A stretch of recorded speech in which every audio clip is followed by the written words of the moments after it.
నమస్కారం SSC news కి స్వాగతం. హెడ్లైన్ చూద్దాం.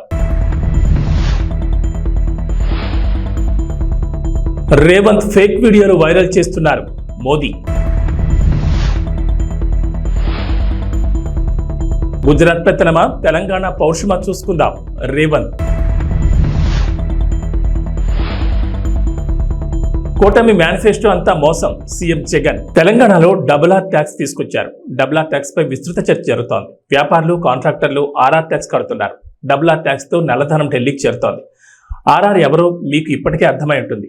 ఆర్ఆర్ ట్యాక్స్ ను అడ్డుకోకపోతే సర్వనాశనం తప్పదు అంటూ ప్రధానమంత్రి నరేంద్ర మోడీ రేవంత్ రెడ్డిని టార్గెట్ గా ఫైర్ అయ్యారు. జహీరాబాద్ బీజేపీ విజయ సంకల్ప సభలో పాల్గొన్న ప్రధాని మోడీ బీఆర్ఎస్, కాంగ్రెస్ పై ఫైర్ అయ్యారు. కాళేశ్వరం ప్రాజెక్టు పేరుతో బీఆర్ఎస్ పెద్ద స్కామ్ చేసిందన్నారు. కాళేశ్వరం అవినీతిపై విచారణ చేస్తామని కాంగ్రెస్ మాట తప్పిందంటూ విమర్శించారు. ఓటుకు నోటు కేసును గతంలో బీఆర్ఎస్ తొక్కిపెట్టిందని, కాళేశ్వరం స్కామ్ ని కాంగ్రెస్ తొక్కిపెడుతోందని ఆరోపించారు. సార్వత్రిక ఎన్నికలు ముగిసిన తర్వాత కేసీఆర్ భాజపాతో పొత్తు పెట్టుకోబోతున్నారని సీఎం రేవంత్ రెడ్డి ఆరోపించారు. భారత్లకు ఒక్క సీటు వేసినా అది వృధానే అవుతుందని అన్నారు. కారు కార్ఖానాకు పోయిందని, దానిని బజార్లో తోకానికి అమ్మాల్సిందేనని వ్యాఖ్యానించారు. భూపాలపల్లి జిల్లా రేకొండలో నిర్వహించిన జనచేతన సభలో రేవంత్ ప్రసంగించారు. వరంగల్ పట్టణానికి ఔటర్ రింగ్ రోడ్, ఎయిర్పోర్ట్ రాకుండా మోడీ అడ్డుకున్నారని విమర్శించారు. ఏపీలో విపక్ష ఎన్డీఏ కూటమి ఉమ్మడి మేనిఫెస్టో ఇవాళ విడుదల చేసింది. అయితే అనుకున్న సమయం కంటే దాదాపు 3 గంటల ఆలస్యంగా ఇది విడుదలైంది. ఈ కార్యక్రమంలో విపక్ష కూటమిలో విభేదాలు బయటపడ్డాయి. ముఖ్యంగా చంద్రబాబు, పవన్ కళ్యాణ్ మేనిఫెస్టో పట్టుకుంటే అక్కడే ఉన్న బీజేపీ జాతీయ నేత సిద్ధార్థనాథ్ సింగ్ అక్కడికి వచ్చినా దూరంగా ఉండిపోయారు.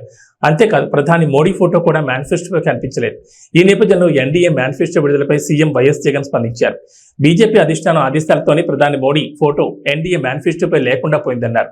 చంద్రబాబు, పవన్ మేనిఫెస్టోపై మోడీ ఫోటో పెట్టొద్దంటూ బీజేపీ అధిష్టానం చంద్రబాబుకు ఫోన్ చేసిందని జగన్ తెలిపారు. దీంతో చంద్రబాబు మేనిఫెస్టో అంతా మోసమని తేలిపోయిందన్నారు. అలాంటి మేనిఫెస్టోపై మోడీ ఫోటో వేసేందుకు బీజేపీ అంగీకరించలేదన్నారు. ఇచ్చిన ఈ మేనిఫెస్టోను ఒక బైబిల్గా, ఒక ఖురాన్గా, ఒక భగవద్గీతగా దీన్ని భావిస్తూ దీన్ని ఇంప్లిమెంట్ చేసిన పరిస్థితులు, దీన్ని ఇంప్లిమెంట్ చేసిన విధానం బహుశా దేశ చరిత్రలోనే ఈ 58 నెలలు అన్నది చిరస్థాయిగా చరిత్రలో ఎప్పటికీ కూడా నిలిచిపోతాయి. 2019లో ఇచ్చిన ఈ వాగ్దానాలన్నీ కూడా ఎంతో నిష్ఠగా మనం అమలు చేశాం. ఏ స్థాయిలో ఇది అమలు చేశాము అని అంటే, ఈ మేనిఫెస్టో అన్నది ప్రతి ప్రభుత్వ కార్యాలయంలో ఉన్న ప్రతి ఇంపార్టెంట్ అధికారి దగ్గర ఈ మేనిఫెస్టో ఉంది. ఏ స్థాయిలో ఇది అమలు చేశాము అని అంటే, ఈ మేనిఫెస్టో అన్నది రాష్ట్రంలో ఉన్న ప్రతి ఇంట్లో కూడా ఉంది. అంటే అన్నిసార్లు ఈ మేనిఫెస్టో వాళ్ళ ఇళ్ళకు పంపించాం. ప్రతి సంవత్సరం తర్వాత ఇదిగో ప్రోగ్రెస్ రిపోర్ట్, ఇదిగో అక్క, ఇదిగో చెల్లెమ్మ, ఇదిగో ప్రోగ్రెస్ రిపోర్ట్, ఇదిగో మా మేనిఫెస్టో, చెప్పినటువన్నీ మీరే టిక్ చేయండి అని మొట్టమొదటి సంవత్సరంలో 88%, 85%, 86% మొట్టమొదటి సంవత్సరంలో టిక్కు పెడితే చివరికి వచ్చేసరికి 99.5%, 99 ఎంత ధనంజయ్ ఎంత 99 చివరికి వచ్చేసరికి దాదాపు 99% పైచిలుకు 99% పైచిలుకు మేనిఫెస్టోను మనం ఇంప్లిమెంట్ చేసి ప్రజల చేతుల్లో ఇచ్చిన పరిస్థితి. ఇలా ఈ మేనిఫెస్టోను ప్రతి ఇంట్లో కూడా చేర్చిన పరిస్థితులు ఎప్పుడైనా ఉన్నాయా, ఏదైనా ప్రభుత్వం చేసింది అని అంటే అది కూడా ఈ 58 నెలల కాలంలోనే జరిగిందని కూడా చెప్పడానికి గర్వపడతా ఉన్నా. నవరత్నాల పాలనకు నిజంగా అర్థం చెబుతూ ఏకంగా ఈ 58 నెలల కాలంలోనే, ఈ 58 నెలల కాలంలోనే ఏకంగా 2,70,000 కోట్ల రూపాయలు, మళ్ళా రిపీట్ చేస్తా ఉన్నా, ఏకంగా 2,70,000 కోట్ల రూపాయలు డీబీటీగా, అంటే నేరుగా నా అక్క చెల్లెమ్మల కోసం నేను బటన్ నొక్కడం, నా అక్క చెల్లెమ్మల కుటుంబాల ఖాతాల్లోకి నేరుగా డబ్బులు వెళ్ళిపోవడం. నేరుగా వారి చేతికి అది అందడం, ఇదొక హిస్టరీ. 2,70,000 కోట్ల రూపాయలు ఈ మాదిరిగా నా అక్క చెల్లెమ్మలకు దేవుడి దయతో మంచి చేయగలిగాం. పేదల ఆత్మగౌరవాన్ని, అవ్వాతాతల ఆత్మాభిమానాన్ని ఎరిగిన వాడిగా వాళ్ళ ఇంటికి ఈ పథకాలన్నీ డోర్ డెలివరీ చేసిన పరిస్థితులు కూడా ఈ 58 నెలల కాలంలోనే. రాజ్యాంగ మార్పుపై కొంతకాలంగా భాజపా కాంగ్రెస్ల నడుమ మాటల యుద్ధం జరుగుతోంది. దీనిపై కాంగ్రెస్ అగ్రనేత రాహుల్ గాంధీ మరోసారి స్పందించారు. కేంద్ర మంత్రి అమిత్ షాపై విమర్శలు గుప్పించారు. మన రాజ్యాంగాన్ని మార్చే శక్తి ఈ ప్రపంచంలోని ఎవరికీ లేదంటూ మండిపడ్డారు. భాజపా మరోసారి అధికారంలోకి వస్తే రాజ్యాంగాన్ని మారుస్తుందని ఆయా సందర్భాల్లో ఆ పార్టీ నేతలు స్పష్టంగా చెప్తున్నారు.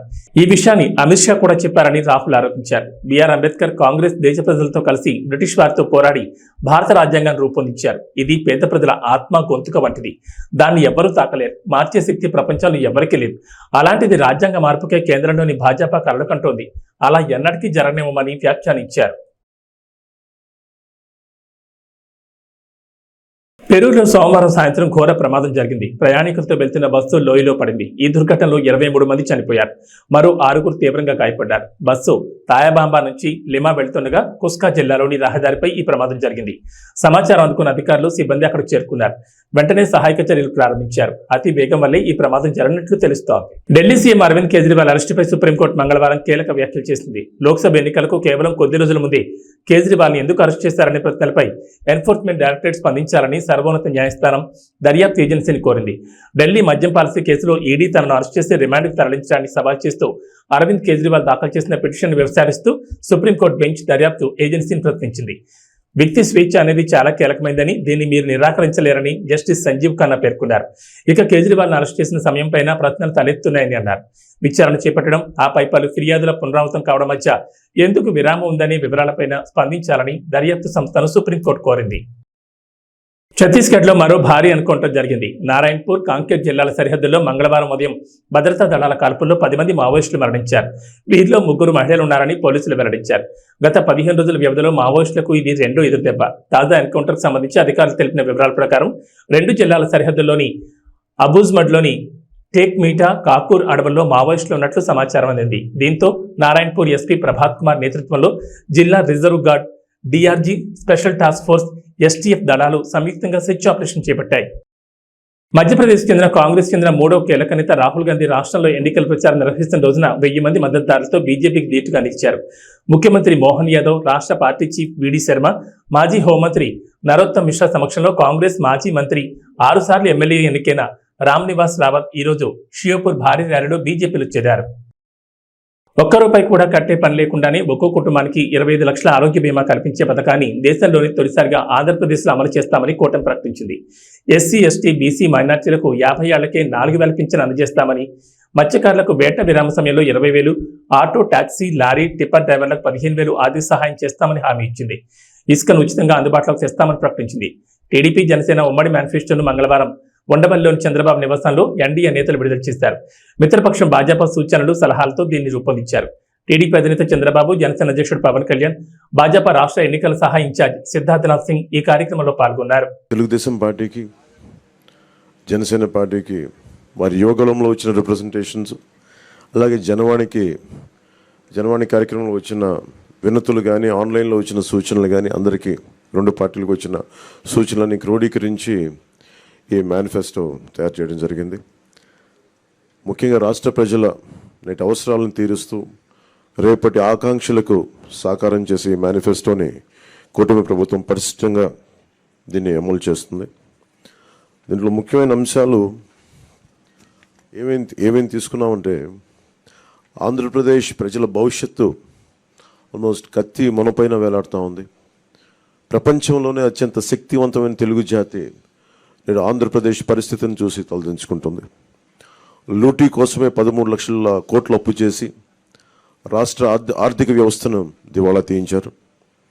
గత 5 ఏళ్లుగా అన్ని రంగాల్లో రాష్ట్రం తిరోగామి దిశలో పయనిస్తున్నది.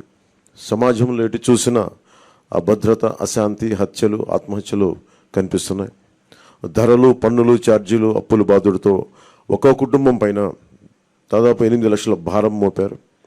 10 రూపాయలు ఇచ్చి 100 రూపాయలు కొట్టేస్తూ పొద్దున్నే పథకం కింద డబ్బులు ఇచ్చి సాయంత్రం సారా కింద పట్టుకెళ్ళిపోయే ఈ ప్రభుత్వం చేస్తూ ఉన్నారు.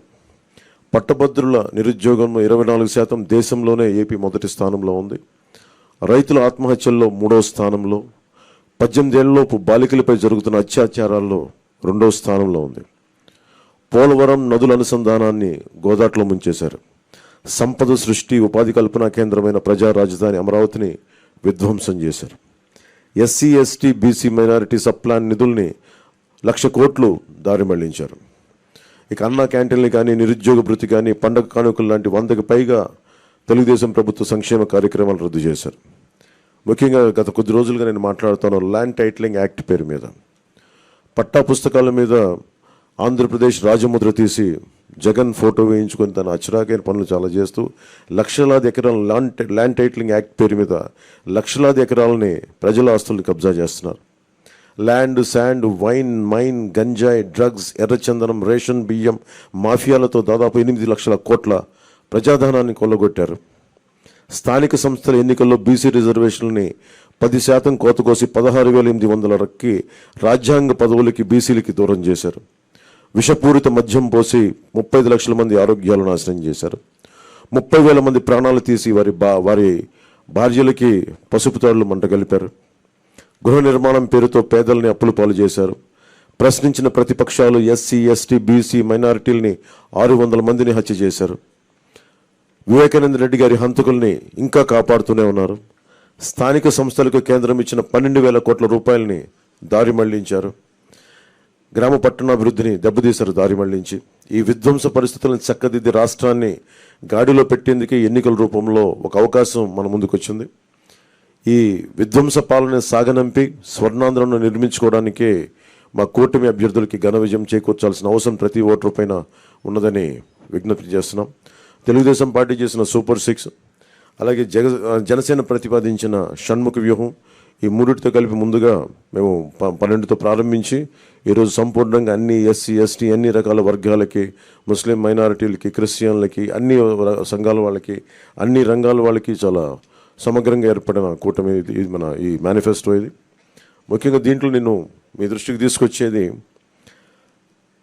యువతకి 20 లక్షల ఉద్యోగాలు ఈ 5 సంవత్సరాల్లో, అలాగే నెలకి మనకి 3,000 రూపాయలు నిరుద్యోగ భృతి, స్కూల్కి వెళ్ళే ప్రతి విద్యార్థికి ఏడాదికి 15,000 రూపాయలు, ప్రతి రైతుకి ఏటా 20,000 ఆర్థిక సాయం, ప్రతి మహిళకి నెలకి 1,500 రూపాయలు, 19 సంవత్సరాల నుంచి 59 సంవత్సరాల వరకు, ప్రతి ఇంటికి ఏడాదికి ఉచితంగా 3 గ్యాస్ సిలిండర్లు, మహిళలకి ఉచిత బస్సు ప్రయాణం,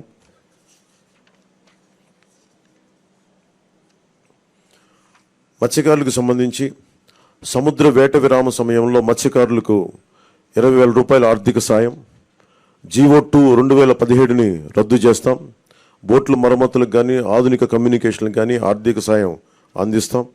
మాజీ మంత్రి వివేకానంద రెడ్డి హత్య కేసులో సీఎం జగన్ ఆయన సతీమణి భారతిరెడ్డిని సీబీఐ ఎందుకు విచారించలేదని వివేక కుమార్తె సునీత ప్రశ్నించారు. పులివెందులలో వివేక హత్య జరిగిన ఇంట్లోనే మంగళవారం మీడియా సమావేశం ఏర్పాటు చేసి ఘటన రోజు పరిణామాలు, తర్వాత దర్యాప్తు వెలుగులోకి వచ్చిన వివరాలపై పవర్ పాయింట్ ప్రజెంటేషన్ ఇచ్చారు. తాను చెబుతున్నవన్నీ దర్యాప్తు వివరాలకు దగ్గరగా ఉన్నవేనని వివరించారు. టెక్కల్ నియోజకవర్గం నుండి ఉమ్మడి కూటమి అభ్యర్థిగా బరిలో ఉన్న దువ్వాడ శ్రీనివాస్ టీడీపీ వైఫల్యాలు మరియు జగన్ ప్రభుత్వం చేపట్టిన అభివృద్ధి పనుల గురించి ఆయన ఏ విధంగా వివరించారో ఆయన మాటల్లోనే విందాం. మా ప్రతినిధి లీలా మాదిరితో Duvvada Srinivas face to face.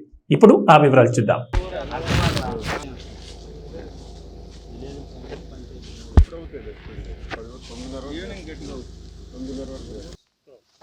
Srikakulam జిల్లా టెక్కల్ నియోజకవర్గం నుంచి వైఎస్ఆర్సీపీ అభ్యర్థిగా దువ్వాడ శ్రీనివాసరావు గారు తన నియోజకవర్గమైన మదనాపురంలో ప్రచారం కొనసాగిస్తున్నారు.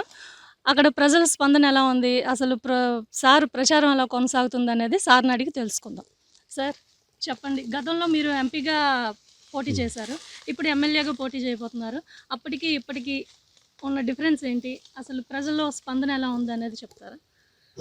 ఎంపీగా కూడా ఆ రోజు గెలుపు నాదే, నైతికంగా గెలుపు నాది. ఎందుకంటే నా మీద 6,000 మెజార్టీ, అంటే ఒక 3,100 ఓట్లు వస్తే ఆ రోజు నేను గెలుస్తాను. దానికి కారణం పోస్టల్ బ్యాలెట్, ఆ రోజు లెక్కించలేదు, టెక్నికల్ ప్రాబ్లమ్స్తో పెట్టి పక్కన పెట్టేశారు, రిక్ చేశారు కొన్ని బూతులు. ఇవన్నీ కలిపి జస్ట్ 3000 డిఫరెన్స్ తప్ప ఆ రోజు నైతికంగా గెలుపు మాదే. 1,24,000 మెజార్టీతో గెలిచిన రామ్మోహన్ నాయుడు 2019 వచ్చేటప్పటికి 6,000 మెజార్టీకి దిగుజారు. ఈసారి ఖచ్చితంగా రామ్మోహన్ నాయుడు అడ్డంగా పోతాడు, ఇంకా తిరిగి ఉండదు. మా టెక్కల్ కాన్స్టిట్యున్సీకి వచ్చేటప్పటికి 25,000 మెజార్టీతో గెలుస్తాం. ఇక్కడ మా గెలుపు నల్లేరు మీద నడక. ఎందుకంటే మేము చేసిన మా ప్రభుత్వంలో జగన్మోహన్ రెడ్డి గారు చేసినటువంటి అభివృద్ధి, స్వాతంత్ర్యం వచ్చి 75 ఏళ్ళు అయింది. 75 ఏళ్ళు అవుతూ తెలుగుదేశం పార్టీ ఆవిర్భవించి 40 ఏళ్ళు అయింది. ఆ 75 ఏళ్లలో కానీ ఈ 40 ఏళ్లలో కానీ శ్రీకాకుళం జిల్లాకు అత్యంత ఎక్కువగా నిధులు వచ్చిన సందర్భం రెండు సందర్భాలు. ఒకటి జలగం వెంగళరావు గారు ముఖ్యమంత్రిగా ఉండేటప్పుడు 72లో వంశధారికి 800 కోట్లు వచ్చింది. డాక్టర్ వైఎస్ రాజశేఖర రెడ్డి గారు ముఖ్యమంత్రిగా ఉండేటప్పుడు 1000 కోట్లు వచ్చింది. That's all. ఆ తర్వాత మనకి అత్యంత ఎక్కువ స్థాయిలో నిధులు వచ్చినటువంటి చరిత్ర ఎప్పుడూ లేదు. కానీ జగన్మోహన్ రెడ్డి గారు ముఖ్యమంత్రి అయిన తర్వాత ఈ టెక్కలి నియోజకవర్గంలో 7,000 కోట్ల రూపాయల నిధులు తీసుకొచ్చాం.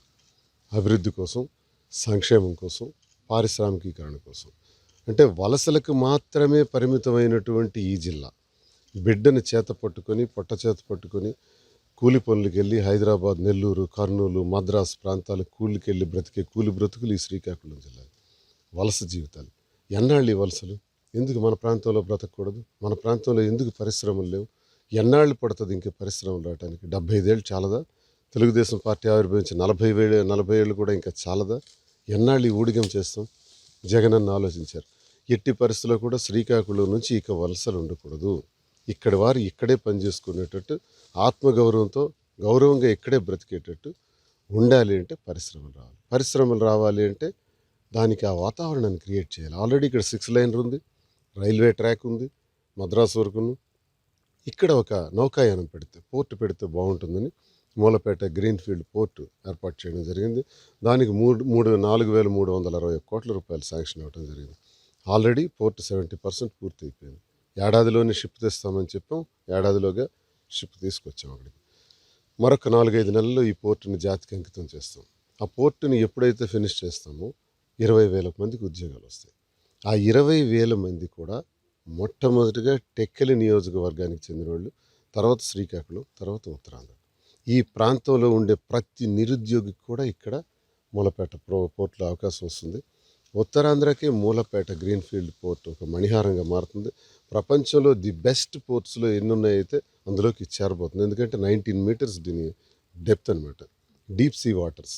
మంచి పోర్టుగా ఇది ఎదగబోతుంది. ఈ ప్రాంతం కూడా టెక్కలి ఒక పారిశ్రామిక వాడగా మారబోతుంది, ఒక ముంబై నగరంలా మారబోతుంది ఒక 3-4 సంవత్సరాల్లోనే.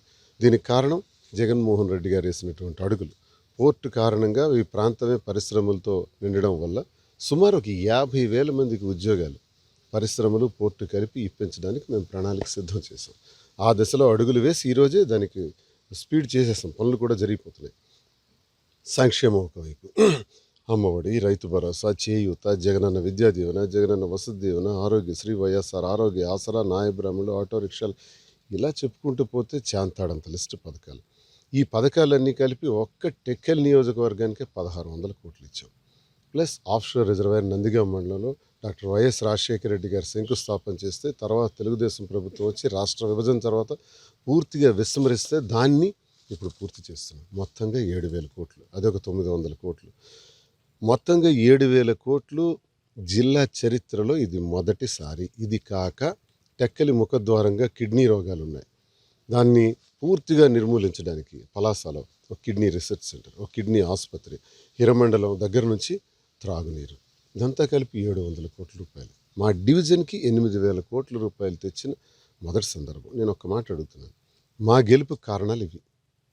మరి తెలుగుదేశం పార్టీ ఆవిర్భావం నుంచి 40 ఏళ్ల చరిత్రలో ఎర్రంనాయుడు కేంద్ర మంత్రిగా ఉన్నాడు, అచ్చెన్నాయుడు రాష్ట్ర క్యాబినెట్లో ఉన్నాడు, రామ్మోహన్ నాయుడు 10 సంవత్సరాలు ఎంపీ చేశారు. ఏం చేశారో నేను చెప్పినట్టు ఒకటి చెప్పానండి. నేను ఈరోజు ఓడిపోయాం. మీరు అడిగినట్టే, మీరు ప్రారంభంలో అడిగారు ఎంపీ గురించి. ఎంపీగా ఓడిపోయాను, ఎమ్మెల్యేగా ఓడిపోయాం. జగనన్న ప్రభుత్వం ఉంది, మా ప్రభుత్వం ఉంది. ఆ ప్రభుత్వంలో భాగస్వాములైనటువంటి మేము జగనన్నతో ఇన్ని వేల కోట్లు టెక్కలకి తెచ్చాం. మరి తెలుగుదేశం ప్రభుత్వంలో ఎమ్మెల్యేలుగా మంత్రులుగా ఉన్నారు, ఏం తెచ్చారో చెప్పాలి. ఒక్క నిరుద్యోగ సమస్య తీర్చారా? ఒక్క ఎకరాకు సాగునీరు అందించారా? దమ్ముంటే అచ్చెన్నాయుడికి మేము ఇది చేసాం ఈ జిల్లాకని ఒకటి చెప్పమనండి.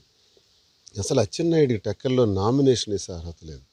ఎందుకంటే ఒకటి ఏం చేయలేదు, 2 5 ఏళ్ళు అయింది అచ్చెన్నాయుడు ఎక్కడున్నాడో కూడా తెలియదు.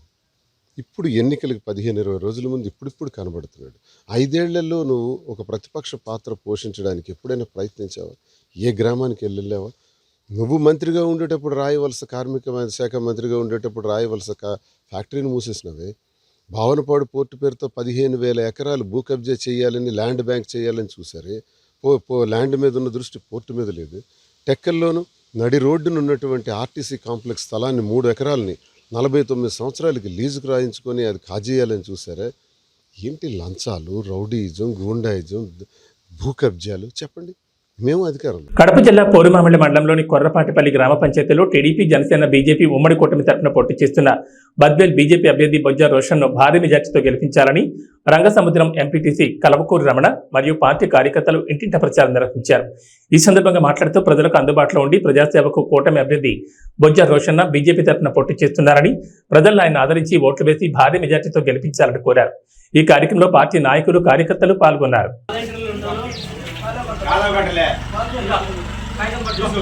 కమలం పువ్వు గుర్తుకే కమలం పువ్వు గుర్తుకే కమలం పువ్వు గుర్తుకే ఈరోజు కొర్రపాటిపల్లెలో మన బొజ్జ రోషన్న గారికి కమలం పువ్వు గుర్తుపైన ఓటేసి అత్యధిక మెజార్టీ తీసుకురావాలని చెప్పి క్యాన్వాస్ చేయడం జరిగింది. ఈ క్యాన్వాస్ మన మల్లికార్జున్ గారు, అచ్చిరెడ్డి గారు, అల్లూరయ్య గారు, సిద్ధయ్య గారు, మహేంద్ర గారు, శ్రీనివాసులు గారు, పేరయ్య గారు, పెద్ద పేరయ్య గారు వీళ్ళ ఆధ్వర్యంలో క్యాన్వాస్ విజయవంతంగా నిర్వహించడం జరిగింది. ప్రజల్లో స్పందన చాలా అద్భుతంగా ఉంది. మన బద్వేల్ నియోజకవర్గంలో బొజ్జ రోషన్న గారి విజయం తథ్యం. మెజారిటీ కోసమే మేము చూస్తున్నాం. ఖచ్చితంగా చంద్రబాబు నాయుడు గారు ఈ రాష్ట్రానికి ముఖ్యమంత్రి కూటమి తరపున ముఖ్యమంత్రి కాబోతున్నారు. చంద్రబాబు నాయుడు గారు ముఖ్యమంత్రి అయితే ముఖ్యంగా మహిళలకు అయితేనేమి చాలా మంచి పథకాలు ఉన్నాయి. అదేవిధంగా ఈ గవర్నమెంట్ వచ్చిన తర్వాత ప్రతిదీ కూడా అధిక రేట్లు పెంచి పేద మధ్యతరగతి వాళ్ళ నడ్డి విరిచారని చెప్పి ఈ సందర్భంగా నేను ఆరోపిస్తున్నాను. అదేవిధంగా చంద్రబాబు నాయుడు గారు గవర్నమెంట్ వస్తే పేదలే కాకుండా నిరుద్యోగ యువత అయితేనేమి, ఉద్యోగస్తులు అయితేనేమి అందరూ కూడా సంతోషంగా ఉంటారని చెప్పి ఈ సందర్భంగా తెలియజేస్తున్నాను. అదేవిధంగా చంద్రబాబు నాయుడు గారు సీఎం అవ్వాలి అంటే కనుక మన ఈరోజు బొజ్జ రోషన్న గారిని బద్వేల్ నియోజకవర్గం నుంచి కమలం పువ్వు గుర్తుపైన ఓటేసి మనం ఎమ్మెల్యేగా చేసుకోవాల్సిన అవసరం ఎంతైనా ఉందని చెప్పి మేము ఓటర్లను అభ్యర్థించడం జరిగింది. అదేవిధంగా ఈరోజు రాష్ట్రం జగన్మోహన్ రెడ్డి గారు రాష్ట్రాన్ని సచివాలయాలు అయితేనేమి, ఎక్సైజ్ శాఖ అయితేనేమి, ఇలా పార్కులు అయితేనేమి, ఇలా అనేక ఆస్తులు తాకట్టు పెట్టి డబ్బులు తీసుకొచ్చి ఈరోజు రాష్ట్రాన్ని అంధకారంలో ముంచాడని చెప్పి కూడా ఆరోపిస్తా ఉన్నారు. ఈరోజు జగన్మోహన్ రెడ్డి గారు సీఎంగా ఉంటే ఇలాగే కొనసాగితే కనుక మీరు చూస్తున్నారు ఈరోజు ల్యాండ్కు సంబంధించి ఒక యాక్ట్ తీసుకొచ్చారు. ఈ యాక్ట్కు సంబంధించి ఎన్నో మన ప్రజలైతేనేమి, రైతులైతేనే ఎన్నో ఇబ్బందులు ఎదుర్కొనే అవకాశాలు కూడా ఎన్నో ఉన్నాయని చెప్పి నేను తెలియజేస్తా ఉన్నా. అదేవిధంగా మన పాసుబుక్కుల పైన, మన భూమి పైన ఆయన ఫోటో ఏంది, ఆయన పెత్తనం ఏంది అనేది కూడా నేను ఆరోపిస్తా ఉన్నా.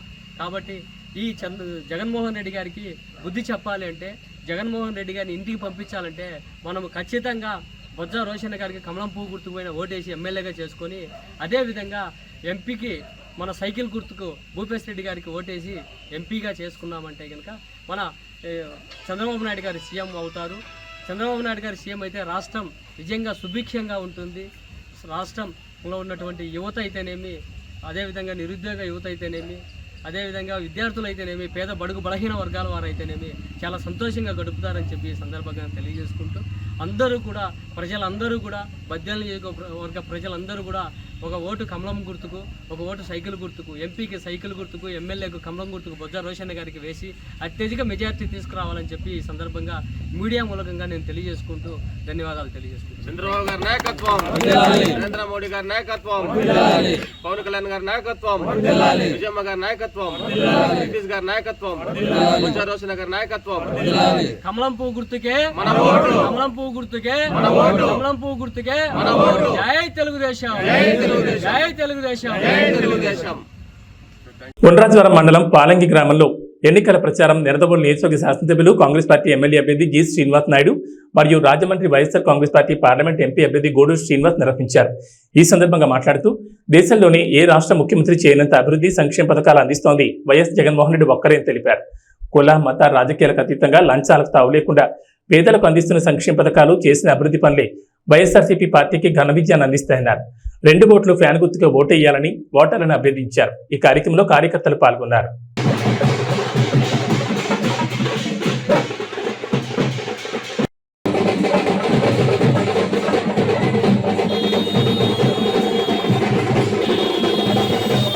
మన ఎంపీ అభ్యర్థి మా డాక్టర్ గూడూరు శ్రీనివాస్ గారు, మరి అదేవిధంగా మన సీనియర్ నాయకులు గొప్పల తమ్మయ్య గారు, అమ్మా అందరం కూడా కలిసి మీ దీవెనల కోసం మీ ఆశీర్వాదాల కోసం వచ్చామమ్మా.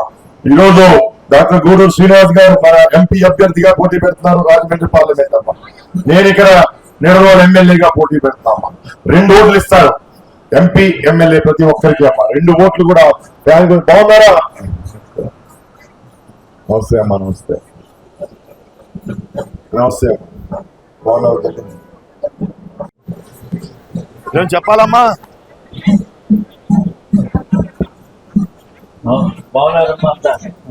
ఎలా ఉన్నావు?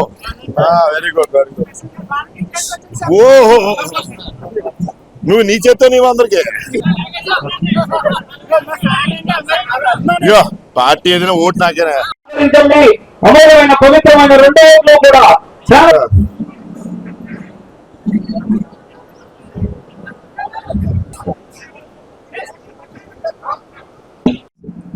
ఫ్యాన్ గుర్తప్ప ఫ్యాన్ గుర్తు. ప్రదాత, సంక్షేమ సారథి, నిస్వార్థ ప్రజాసేవకుడు, పిలిస్తే పలికే వ్యక్తి, అందరికీ అందుబాటులో ఉండే వ్యక్తి జి శ్రీనివాస నాయుడు గారు. అయ్యమ్మా మన ఎంపీ అమ్మా. నమస్తే అమ్మా.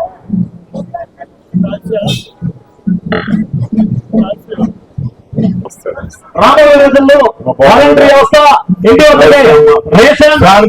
మర్చిపోకుండా 2 ఓట్లు కూడా ఈ రోజు మన బ్యాలెట్ పేపర్ మీద లోపలికి వెళ్ళాక బ్యాలెట్ పేపర్ మీద 2 కూడా 3వ నెంబర్ అమ్మా. ఎంపీ గారిది 3వ బటన్ నొక్కాలి, ఎమ్మెల్యే గారిది కూడా 3వ నెంబర్ బటన్ నొక్కాలి. ఏమో బాగున్నారా తల్లి? ప్రస్తుతం ఐపీఎల్ 2024 సీజన్ రసవత్తరంగా సాగుతుండగా మరోవైపు ఈ ఏడాది T20 ప్రపంచ కప్ కోసం భారత జట్టులో ఎవరికి చోటు దక్కుతుందనే విషయం గురించి అందరూ ఉత్కంఠగా ఎదురుచూస్తున్న సమయంలో బీసీసీఐ కీలక ప్రకటన చేసింది. T20 వరల్డ్ కప్ కు భారత జట్టును బీసీసీఐ ఇవాళ ప్రకటించింది. భారత జట్టుకి రోహిత్ శర్మ కెప్టెన్ గా ఉండగా వైస్ కెప్టెన్ గా హార్దిక్ పాండ్యాకి బాధ్యతలు అప్పగించారు. కేఎల్ రాహుల్, రుతురాజ్ గైక్వాడ్ కు జట్టులో చోటు దక్కలేదు. ఏబీ బులెటిన్ విశేష. నమస్కారం.